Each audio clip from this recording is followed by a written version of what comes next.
Hooty hoo, all my stock market gamblers. Welcome today. I'm Tall Mike. So glad you're here. Well, it's Monday. The markets are open, but only for a short while. We're closing early today. Getting ready to close already. Anyways, the market's not that exciting today. Dow's up about 40. NASDAQ's up about 20. Most people are on vacation, taking today off. They'll be back on Wednesday, and we'll see what happens then. I actually think that the bears are going to come and take another swipe at this market. We'll see how that all plays out, but today just kind of a flat line. Today. What I want to talk a little bit about before we get into the real estate stuff is I want to talk about the Buffett indicator. Now, the Buffett indicator is the market cap to the GDP. Now, Warren, he's sitting on a lot of cash right now. He's sitting on billions and billions of dollars. I think over $100 billion. Sitting on cash. Why? He's waiting for the opportunity. Now, why is he waiting for the opportunity? Because the market is extremely overbought right now. Extremely overbought. Now, that doesn't mean it can't go higher. It can go higher, but it is overbought. And at some point, Warren thinks it's going to revert back to the mean, and I would tend to agree with them on this. Now, okay, now the Buffett indicator says, basically the Buffett indicator, 100% is normal. So above 100%, the market is expensive. Below 100%, the market is cheap. Now, during the great dot-com boom, back in the NASDAQ heyday, when the dot-com bubble just took off, the market got up to 147% market cap to GDP. Market cap to GDP was 147% before the market came crashing down. Well, where are we at today? We're at 177%. 177%. So this bubble, much bigger than the dot-com bubble. Now, the GDP right now is about 26 trillion, and the value of the U.S. stock market, the market cap, if you will, is 47 trillion. And when you divide the market cap by the GDP, you get 177%. Now, this means that we're in an extreme greed situation. And extreme greed comes with extreme risk. This market can come back in, and it can come back in very quickly. Can it go higher? Absolutely it can. It can go higher, but 177% market cap to GDP is almost at the record ever. It's come down a little bit, but it's still right there at a record high because we're in a record bubble. All right, let's get over to the real estate market. Now, a lot of people, you know, they ask me, Mike, why do you always come out with these negative videos? Why do you always say that the housing market's going to crash? Why do you say it's like 2008? Well, actually, I don't say it's like 2008. I say the bubble's much bigger than 2008. You see, I think the real estate market is already in a recession. It's already there. Now, you can tell this by the fact that there's so few sales. Sales are dried up. Many areas are down 30% in number of transactions year over year. Now, this month, they came out with the May figures. The May figures were already in the month of July. I never understand why it takes them so long to get the figures out when this electronic day and age that you can just push a button and get the figures. But the figures for May came out. Anyways, existing home sales, they dropped by 2.7%. You know, now to me, that's weird because May is a very strong selling season. It's a strong month. It's a month where a lot of sales are supposed to happen, but existing home sales went down by 2.7%. But Mike, nobody's going to sell their house. They're locked in at a 2.8% rate. Well, you see, the weird part to that 2.7 drop was that in the same month, inventory was rising. Inventory was rising, but the number of sales were falling. This is just not a good occurrence. This means that some bad stuff is going to be happening. Now, a lot of people think I come on here and I just try to scare the people. That's my job. I come out here to scare the people because I have nothing better to do than to come out here and scare you, right? Well, look it. I'm more thinking of myself as trying to warn you that the bubble is the biggest it's ever been. It's not just a U.S. bubble. It's a worldwide bubble. This housing market is in a worldwide bubble, the biggest the world has ever seen. And at some point, the air will come out of it. The air's already started to come out of it. We're down about 10% in many areas. You look at Texas, down about 10%. Las Vegas, down about 10%. The area I'm in, San Jose, California, down about 10%. So we've already started to let the air out of the bubble, but it's still got a long ways to go. We're just getting started here. Now, okay, now why are we just getting started? Well, the forced selling isn't happening yet. Now, why is that? Why is that? Well, you see, I believe that the forced selling is going to come when people start to lose their jobs, right? All right.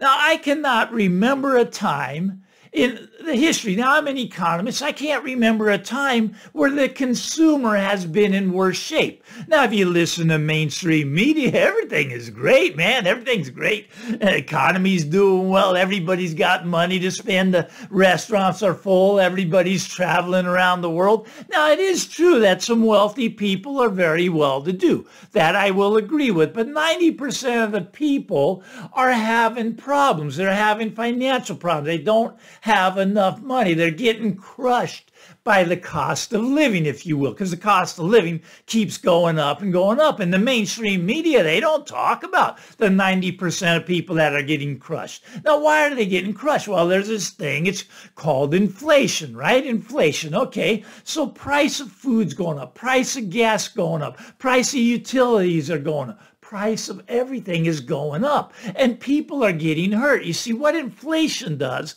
is it hurts the poor people. The bottom half really get crushed hard because they don't have assets that are going up with inflation. You see, a lot of rich people get rich during inflationary times because their assets are going up more than the cost of their living's going up. So if you get to that point where you're filthy rich and you have a lot of assets and they keep going up, well, you're going to be doing very well. But you got to understand that the GDP is 70% based on the consumer. And the consumer has never been in worse shape. Now, I want to talk a little bit about inflation. A lot of you are going to disagree with this. Now, the government, they'll come out and tell you the reason for inflation is the greedy corporations. The greedy corporations are raising their prices.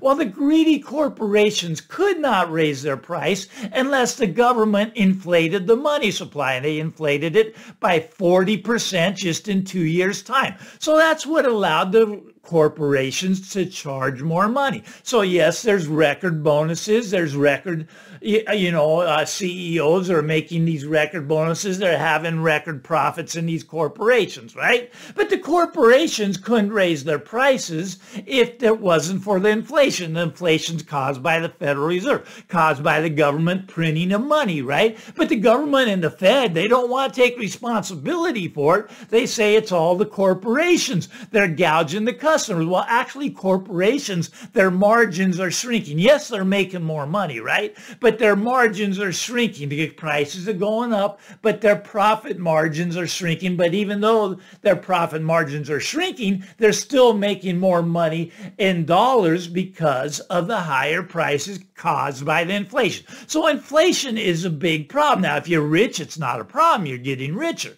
But if you're poor, you're getting destroyed. You're just getting destroyed. And you can see this. You can see this in the credit card delinquencies, right? Credit cards are now over $1 trillion, and the average payment on a credit card is now over 20%. I think like 21 or 22% is the average credit card interest rate right now. So if you're living off of credit cards, you're getting destroyed because you got to pay the 21 or 22% interest. But the delinquencies on credit cards are spiking up because the consumer's in trouble. He's using credit cards to buy groceries, to put gas in his car, but he can't make his payment because the cost of living is crushing him, right? Okay, and we're seeing this in car loans. Car loans all delinquent. Delinquencies are just spiking. I mean, there's 15,000 repos every day. Cars are just getting repossessed everywhere, right? And people will let their car go before they let their house go. But the houses are going to start to come down because the consumer cannot afford their mortgage payment. Now, as a realtor, I get to hear a lot of things that the average person doesn't hear, but a lot of people that have bought in the last year and a half, they're already walking away from their properties. Why? Why are they already walking away? I mean, they just bought the house, right? They put 5% down. Let's say they bought $1 million house. They put 50,000 down, right? And they're walking away already walking away, giving the house back to the bank. Why are they walking away? Well, because the house dropped by 10%, right? So it was $1 million. Now it's 900,000. They put 50,000 down. So now they're $50,000 underwater. Now, what if their plans change? Maybe they have to relocate for a job. Maybe they got divorced and they don't need the house anymore. There's a lot of reasons why these people are walking away, but they're not selling the house. They're just giving it back to the bank. And the banks are contacting me going, Mike, there's going to be a lot of these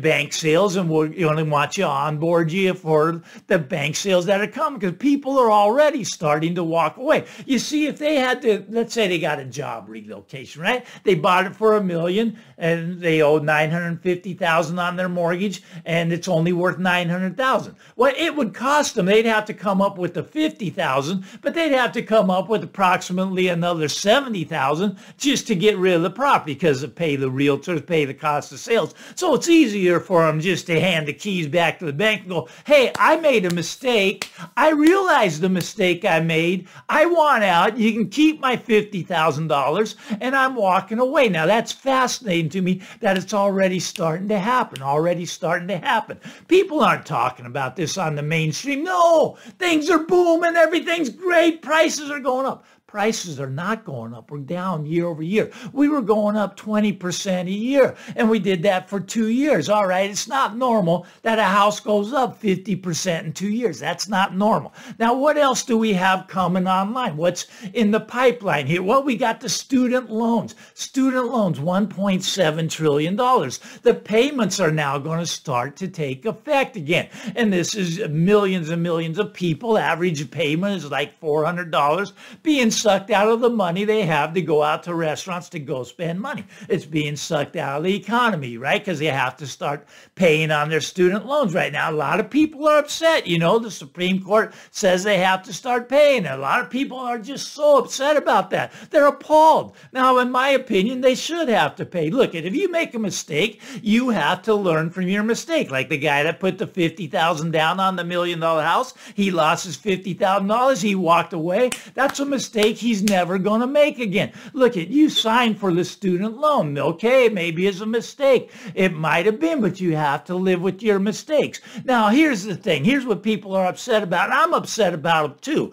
Okay, so the student loans have to be paid back. Well, why didn't the PPP loans have to be paid back? I'm upset about that because they got all this free money in this form of a bailout. Why don't they have to pay that back? Look, I could tell you story after story after story about what people did with this PPP money. And I hope and pray the government goes and claws that back. I mean, they were putting their family on the payroll. My wife's working for me. My kids are working for me so they could get these big PPP loans, $50,000, $100,000, $1 million.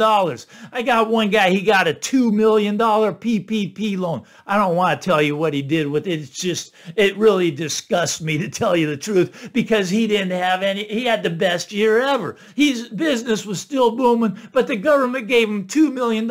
He doesn't have to repay it. That's wrong. I am so against bailouts. I really am. But okay, so the student loans, they're coming back onto the market. Well, they're going to have to start making their payments. Now, this is going to take a hit. They're going to take a hit in the economy. This is going to put downward pressure on the houses, downward pressure on these. Now, the student loans, one last thing on the student loans here. All right, so the government is blaming the institutions for raising their prices. Well, the institutions didn't raise their price until the government guaranteed these student loans, right? So then the institution says, well, hey, the government's in the game, so we can make tuition whatever we got. Now, I went to college years and years ago, but tuition was cheap because the government wasn't involved. And a college degree had more meaning back then. It actually meant something. Now a college degree is kind of like an extension of high school. It's like an extension of your high school degree. It doesn't really mean anything. It doesn't even buy you a cup of coffee for most majors. Now, some majors it does. If you want to be a doctor, please go to college and learn. You have to learn these things, right? But a lot of majors, you didn't need to go to college. You could have gone on YouTube and got a better education for zero cost. But okay, so what happened? The government got involved, right? The government got involved and says, hey, everybody should get a college degree. So we want everybody to get a college degree, and we'll make these loans guaranteed. Everybody go get a student loan, and the tuition went, well, doubled, tripled, quadrupled, right? And what happened to the value of the degree? It went down because everybody's got them now. Everybody go get a college degree, right? So if you get the government involved in something, what it does, it increases the cost 3, 4, 5 times, and then it makes the commodity worth less and less. The quality becomes worth less. The college degree becomes worth less. It's not worth as much anymore. Okay, that's just my little rant on the student loans. But the student loans are coming on, right? And this is going to put pressure onto the housing market. And you're going to see these houses start to come in. Now, I don't do this just to scare you. My take is I would love to see houses double from here. I'm a real estate broker. Now, the real estate brokers are getting out of the business right now. Why are they leaving? Why are they leaving? We had 1.6 million of them. I think we're down to about 1.4 million. Why are they leaving? This is the boom time, right? This is where it's great. No, transactions are down 30%. That means that there's not enough business for all these realtors. Realtors are getting out of the market. They're getting out of the market 30, 40, 50,000 a month, leaving the real estate industry because they cannot make a living. Now, when you get down to about 1 million realtors, you'll know that's the time to buy a house. It's not time to buy a house yet. Not enough realtors are out. Not enough pain has happened. The housing market's going to come in. That's just what's going to happen. It's going to start to come down. These are all front signals. Now, you can ignore them. You can ignore them. You can go on the comments. Tall Mike, that guy's an idiot. He's been saying this for years. Houses are never going to go down. He's trying to scare the people to get his YouTube views up. By the way, give me the thumbs up. Why not? Why not? But anyways, tomorrow's the 4th of July. We got a short trading week. Markets are closed tomorrow. They're already closed right now, probably up. It just closed. Markets just closed. They're up a little bit for the day, I guess. Up about 10 on the Dow, about 30 on the NASDAQ. Okay, so we had a little update. But I think the bear is going to come back, swipe at the market next week, then after the holiday, after the 4th of July holiday. Everybody get out there, enjoy the fireworks shows, have fun, have a great day, and I want to talk to you again on Wednesday. Bye-bye now. I'm Tall Mike. Get out there, everybody.